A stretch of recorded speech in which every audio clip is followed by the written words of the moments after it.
আজ ঈদের দিন চলে আসলাম আপনাদের সাথে খুব সকাল সকাল 6টা বাজে। তো ভাবলাম নতুন একটা রেসিপি নিজেই করব বাসায় সবার জন্য ঈদের দিন। তো ভাবলাম আপনাদের সাথে শেয়ার করি। আজকে আমি একটি নতুন রেসিপি, খুব মজাদার লোভনীয় একটি পিঠা।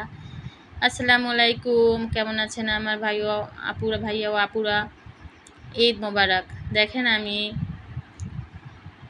আজকে একটা নতুন রেসিপি, মজাদার লোভনীয় একটি পিঠা, রসগজা পিঠা। যে পিঠাটা বাসায় সচরাচর তৈরি করা হয় না, যে পিঠাটা নতুন জামাইকে বেশি খাওয়ানো হয়, মেহমান আসলে খাওয়ানো হয়। দেখেন আমি কিন্তু এক এক কাপ পরিমাণ চালের গুঁড়ো নিয়েছি আমি। দেখেন তার মধ্যে কিন্তু 1 কাপ পরিমাণ ময়দা নিয়ে আমি ভালোভাবে মিশিয়ে নিলাম। যেহেতু আমি এই পিঠাটা আপনি যদি চালের গুঁড়ো দিয়েই বেশি করেন তাহলে অনেক বেশি সুস্বাদু লোভনীয় হয়, এবং যাদের পেটে সমস্যা তারা ময়দা দিয়ে পিঠাটা খেতেও পারে না।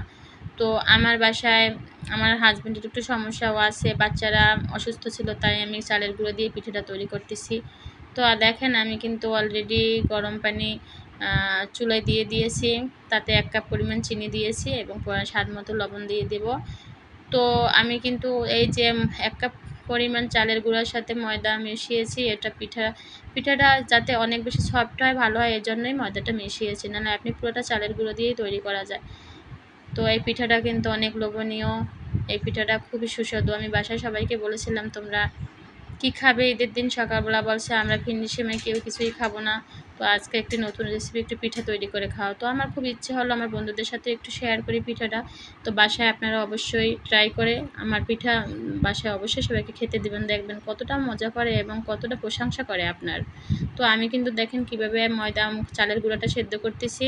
আমি কিন্তু পানিটা ফুটিয়ে তার মধ্যে একটু তেলও দিয়ে দিছি। পানিটা ফুটিয়ে তার মধ্যে চালের গুঁড়াটা কিন্তু দিয়ে ঢাকনা দিয়ে ঢেকে দিয়েছি।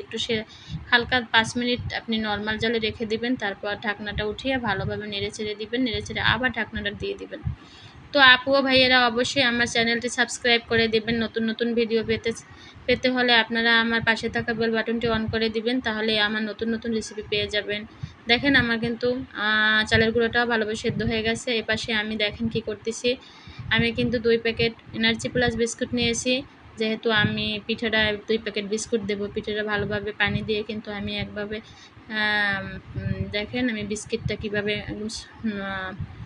গোলা করে নিয়েছি, আর 3টা ডিম নিয়েছি। আমার কিন্তু অলরেডি খুব সুন্দরভাবে আপনি যদি পানির মধ্যে আপনি যদি এই চালের গুঁড়োটা ভালোভাবে সেদ্ধ করতে পারেন, তাহলে আপনার পিঠাটা আরও বেশি সুন্দর হবে। সেদ্ধর উপরেই আপনার সব কিছু।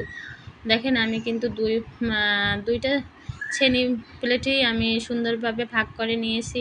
2 ভাগেই আমি সমান করে আমি 2 প্যাকেট 2 প্যাকেট বিস্কিট নিয়েছি এবং ডিম নিয়েছি। আমি ভাগ করে দিয়ে দুইভাবেই আমি সমান করে মথে নিচ্ছি। আপনার অনেক ভালোভাবে এভাবে মথে নিতে হবে, যেহেতু আপনার পিঠাটা মথে নেওয়ার উপরেই আপনার ডিপেন্ড করে পিঠাটা। আপনি যদি ভালোভাবে মথে না নেন তাহলে পিঠাটা সুন্দর হবে না, এবং ভাজতেও আপনার আপনি যখন তেলের উপর ভাজি করবেন তখন কিন্তু ফুটে উঠতে পারে। তো আপনি ভালোভাবে মথে নেবেন আপনি এই পিঠাটা তৈরি করার আগে। দেখেন আমি কীভাবে মথে নিচ্ছি, একদম সফট। আপনি মথে নেওয়ার পর তেল দিয়ে অধিক পরিমাণে তেল দিয়ে আপনার পিঠাটা ভালোভাবে মথে নিতে হবে। তা না হলে কিন্তু আপনার চালের যে খামিটা সুন্দর হবে না। দেখেন আমার কত সুন্দরভাবে খামিটা তৈরি করেছে। দেখেন আর একটা নতুন জিনিস দেখাচ্ছি, আমার সাজ। অনেকে হাতে তৈরি করে পিঠা, কিন্তু আমার সময় নেই হাতে তৈরি করতে, আমিও পারি। তো আমি সাজে তৈরি করে তাড়াহুড়ো করে আপনি তাড়াতাড়ি যদি পিঠা তৈরি করতে যান, আপনি সাজে করেই পিঠা তৈরি করবেন। দেখেন আমার সাজের পিঠাটা কেমন হয়। তো এভাবে করে আমি সব পিঠাগুলো তৈরি করে নিচ্ছি। দেখেন আমার পিঠাটা কেমন হচ্ছে। এই দেখেন আমার কিন্তু সময়ই লাগে নাই, আমি সাজে পিঠাটা তৈরি করছি। এভাবে করে আপনাদের 3 থেকে 4টা পিঠা তৈরি করে দেখাচ্ছি। এভাবে আপনারা বাসায় অবশ্যই আপু ভাইয়েরা, আপনারা বাসায় আপুরা যারা আছেন আমার ভিডিও চ্যানেলটি, এভাবে আমার পিঠা তৈরিটা দেখে আপনারা বাসায় তৈরি করে এবং বাচ্চাদের এবং ভাইয়াদের খাওয়াবেন। দেখবেন আপনার কতটাই প্রশংসা করে। দেখেন আমার কতগুলো পিঠে অল্প সময়ের মধ্যে হয়ে গেছে, আমি আপনাদের দেখালাম। আমি কিন্তু চলে আসছি অলরেডি তেলের উপর ভাজি করতে পিঠাগুলো। এগুলো কিন্তু তেলে ভাজি করেও খাওয়া যায়, এবং আপনি দুধের শিরা তৈরি করেও আপনি ভিজাতে পারেন, বা আপনি নর্মাল পানি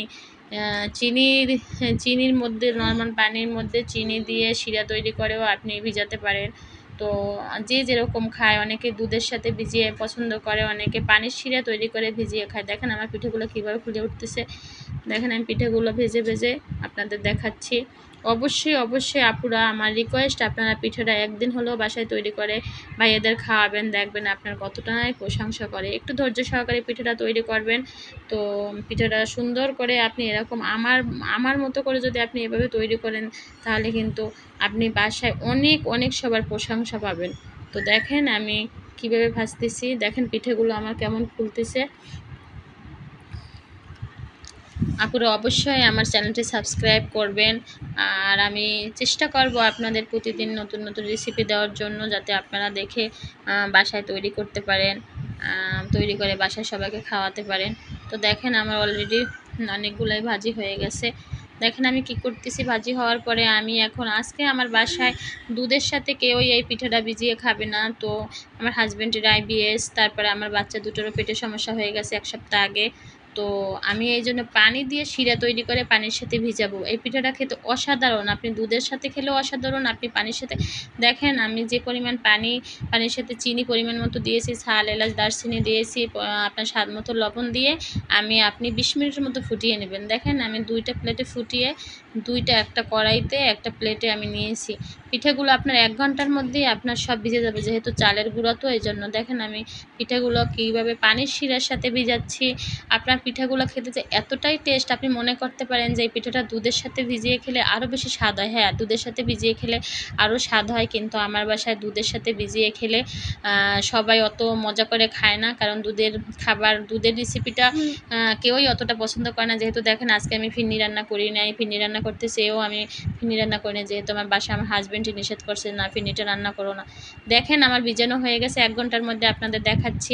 আপুরা দেখেন আমার পিঠিটা কতটা সফট হয়ে গেছে। দেখেন পানিটা পুরো টেনে গেছে। অবশ্য আমার আরও একটু পানি দেওয়া, মানে শিরা একটু কম হয়েছে। তো দেখেন আমার পিঠাটা কতটা নরম হয়েছে, আপনাদের আমি কেটে দেখাচ্ছি। দেখেন কতটা সফট হয়েছে, এবং পিঠাটা মুখে দিলে এতটা লোভনীয়, এতটা সুস্বাদু মজাদার একটা খাবার। এটা না বানালে আপনারা বুঝতেই পারবেন না। সবাই ভালো থাকবেন, সুস্থ থাকবেন। আল্লাহ হাফেজ।